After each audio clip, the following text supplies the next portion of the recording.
প্রতিটা দিন শুরু হয় নতুন কাজের সম্ভাবনা দিয়ে, নতুন সূচনা দিয়ে। আর প্রতিটা দিনের রুটিন কিন্তু ভিন্ন ভিন্ন। আসসালামু আলাইকুম। সবাই কেমন আছেন? আল্লাহর অশেষ রহমতে আপনাদের দোয়া ও ভালোবাসায় ভালো আছি আলহামদুলিল্লাহ। ভিলেজ লাইফ উইথ প্রবাসীর বউ চ্যানেল থেকে আমি ফাতেমা। আপনাদের সবাইকে ওয়েলকাম করছি আমার নতুন একটা ব্লগ ভিডিওতে। ভিডিওর শুরুতেই আমার প্রিয় ভাইয়া এবং আপুদের উদ্দেশ্যে একটা কথাই বলবো, প্লিজ এখন যারা ভিডিওটা দেখতেছেন একটা লাইক দিয়ে সুন্দর একটা কমেন্ট করে ভিডিওটা দেখা শুরু করুন।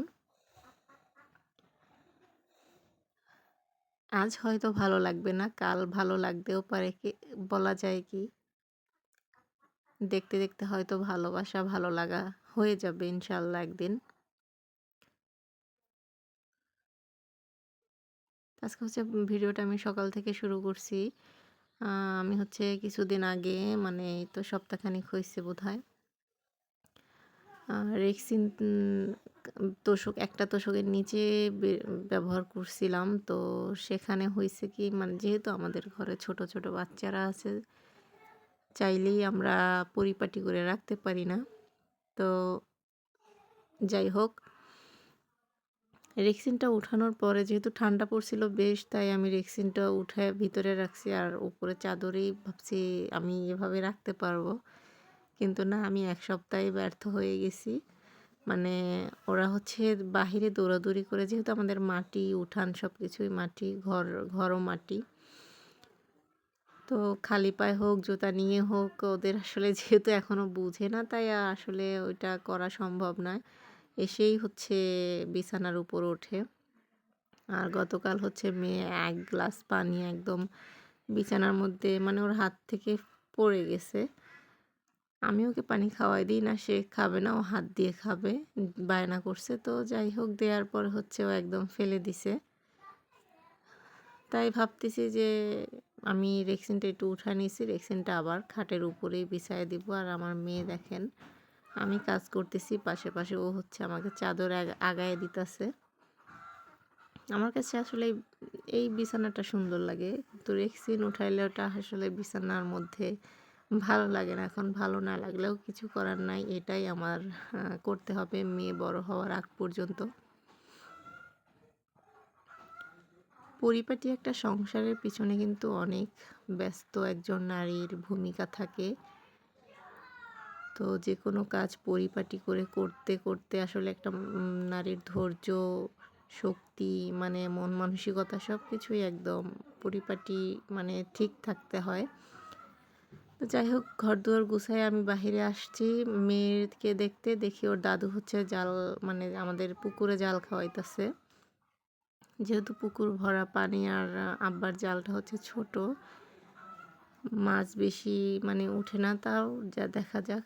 এছাড়া তারা দুই ভাই বোন পুকুরের পাশে পাশে আর দাদুর সাথে হচ্ছে মাছ ধরতেছে।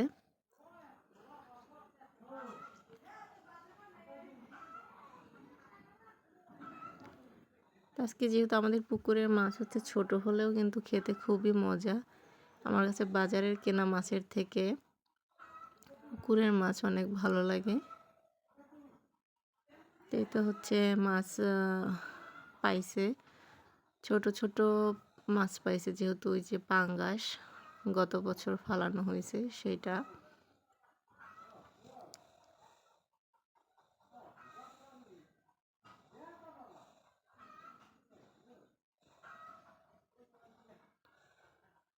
এখন যেহেতু শীতের সিজন, আসলে শীতের হচ্ছে পুকুরে নামা যায় না, নয়তো হচ্ছে আরও বেশি মাছ তোলা যাইতো।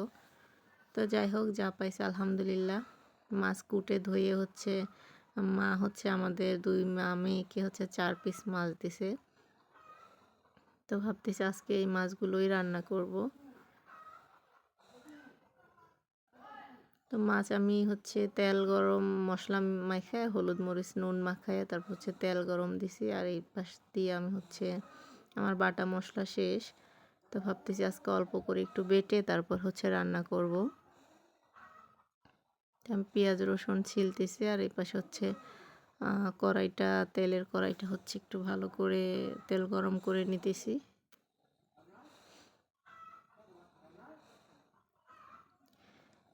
আসলে বাটা মসলা না হলে মানে যেকোনো জিনিস রান্নায় স্বাদ আমি পাই না।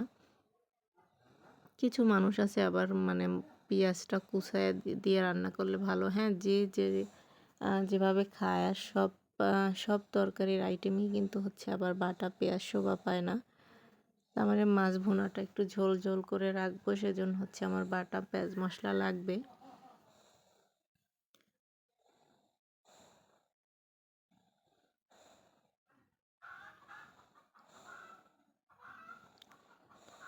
শীতকালে বেলা ছোট। আসলে বেলা ছোট হলেও একটা সংসারে কিন্তু সমস্ত কাজ আছে।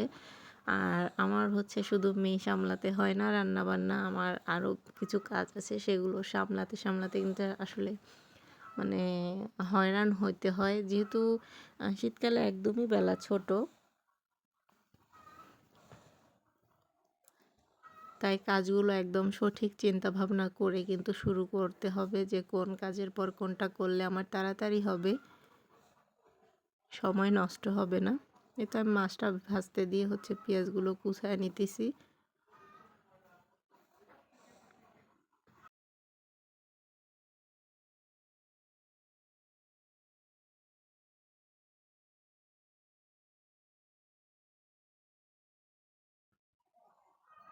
পেঁয়াজ কুচানো শেষ করে আমি তো তাড়াতাড়ি করে চলে আসলাম হচ্ছে বাটার জন্য। আর আমার শাশুড়ির এই পাটাটা হচ্ছে বিশাল বড় আকারের পাটা। মানে তাদের জুয়ান বয়সে এটা কিনছিল। তো কেনার পর হচ্ছে সেই আজকে প্রায় ২০ থেকে ২৫ বছরেরও বেশি প্লাস, ২৫ কি বলবো, আমার বড় ভাসুরের বয়সই প্রায় ৩৫ প্লাস, সরি। তো অনেক দিন হয়ে গেছে, প্রায় ৩ যুগের কাছাকাছি। যাই হোক, এই তো মাছগুলো আমি সুন্দর করে ভেজে নিতেছি। ভাজা শেষ, এখন উঠাইয়া তারপর হচ্ছে পেঁয়াজ মরিচ দিয়ে মশলা কষাবো।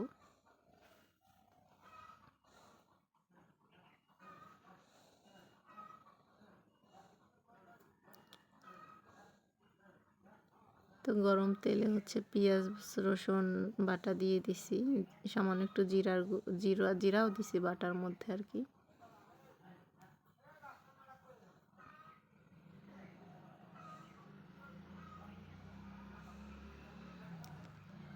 পেঁয়াজটা ভাজার পর একটু লবণ দিলাম। যেহেতু আমি মাছের মধ্যে কোনো তরকারি অ্যাড করব না, মশলা খুবই কম থাকবে। হলুদ মরিচ নুন।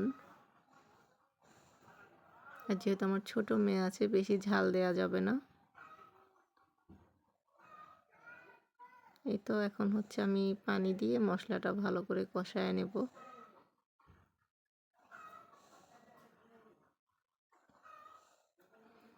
মশলা কষাতে কষাতে আমার প্রিয় ভাই এবং আপুদের কাছ থেকে একটা জিনিসই আমার বরাবরের মতো চাওয়া, চ্যানেলটা যাদের কাছে পৌঁছাইছে তারা একটা লাইক দিয়ে ভিডিওটা কন্টিনিউ করবেন, ফুল ওয়াচ টাইম দিবেন। আর যারা চ্যানেলটা সাবস্ক্রাইব করেছেন তাদেরকে অসংখ্য ধন্যবাদ। যারা সাবস্ক্রাইব করেননি দয়া করে সাবস্ক্রাইব করে পাশে থাকা বেল বাটনটি প্রেস করে দিবেন, যাতে করে আপনার এই ছোট্ট বোনটি নতুন কোনো ভিডিও আপলোড করার সাথে সাথে আপনাদের কাছে পৌঁছে যায় এবং আপনারা আপনাদের সময় সুযোগ মতো দেখে নিতে পারেন।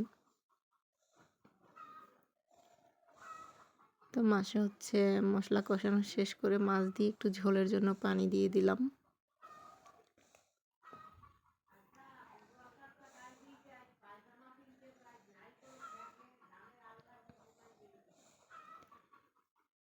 তো এই পর্যায়ে হচ্ছে আমি দিয়ে দেব হচ্ছে ধনিয়া পাতা। শীতকাল মানেই হচ্ছে ধনিয়া পাতা। যেদিন ধনিয়া পাতা না থাকে সেদিন আসলে অসহায় অসহায় মনে হয়, যেন আমার কি যেন নাই, তরকারিতে যেন কি মজা হলো না হবে না আজকে, মানে এই চিন্তা ভাবনাটাই থাকে সবসময়।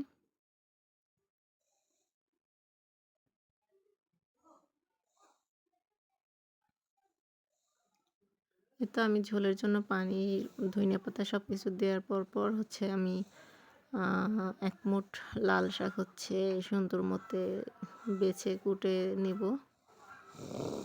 যদিও কিছু নাই আমাদের ক্ষেতের লাল শাক।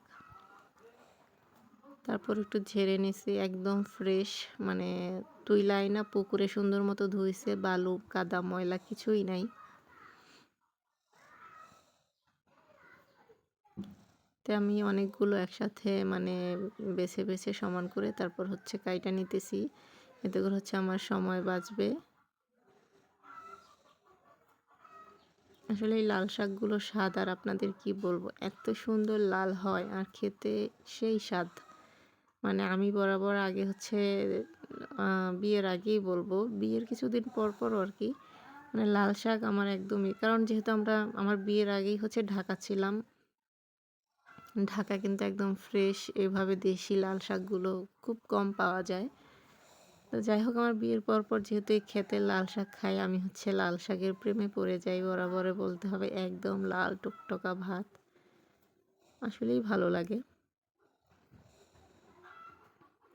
আমি হচ্ছে আজকে লাল শাক দিয়ে হচ্ছে বৈরাগী মাছ দিয়ে ভাজবো। বৈরাগী মাছটা ধুয়ে একদম হলুদ মরিচ বাটা পেঁয়াজ দিছি আজকে, একটা মাখায় তারপর ঝোল দিয়ে উপরে হচ্ছে লাল শাক দিয়ে বসায় রেখে যাব একেবারেই, বাকি কাজগুলো করব।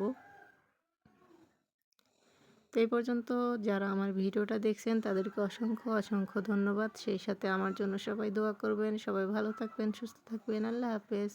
আসসালামু আলাইকুম।